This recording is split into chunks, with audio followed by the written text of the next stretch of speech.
వాస్తవం అండి. నేను ఎవరి మీద ఆరోపణ చేయదలుచుకోలేదు, అవసరం కూడా లేదు.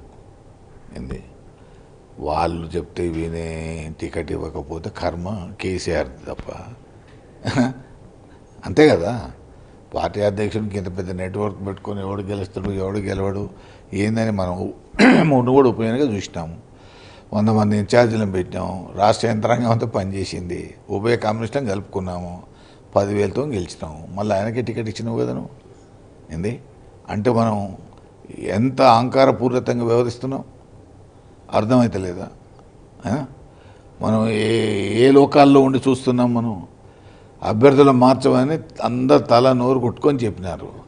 ఒక 30-35 మంది మార్చి అధికారం వస్తుందని చెప్పినారు, వినలేదు కదా. అందుకనే ఎప్పుడైనా సరే నువ్వు చంద్రబాబు చరిత్ర కూడా తీసుకోండి.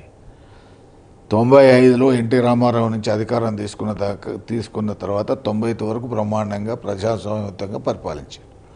99లో ఆయన స్వయంగా గెలిచినాడు. 2004 వచ్చే వరకు డిజాస్టర్ అయింది. కేసీఆర్ ఉద్యమం పేరు మీద, తెలంగాణ సాధకుని పేరు మీద మొదటిసారి గెలిచినాడు.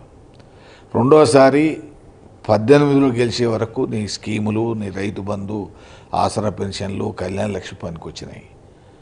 ఈ స్కీములన్నీ ఉండంగా మరి ఎందుకు ఓడిపోయినాం 23లో? అంటే మన ప్రభుత్వం నడిపే విధానంలో, మన పరివర్తనలో, మన ప్రవర్తనలో డిఫరెన్స్ వచ్చింది. దాని ఫలితమే ఇవాళ ఈ డిబాకిల్. విన్నారా? ఇది వాస్తవమైనటువంటి విషయం. ఇది అందరం కూడా ఆత్మవిమర్శ చేసుకోవాలి.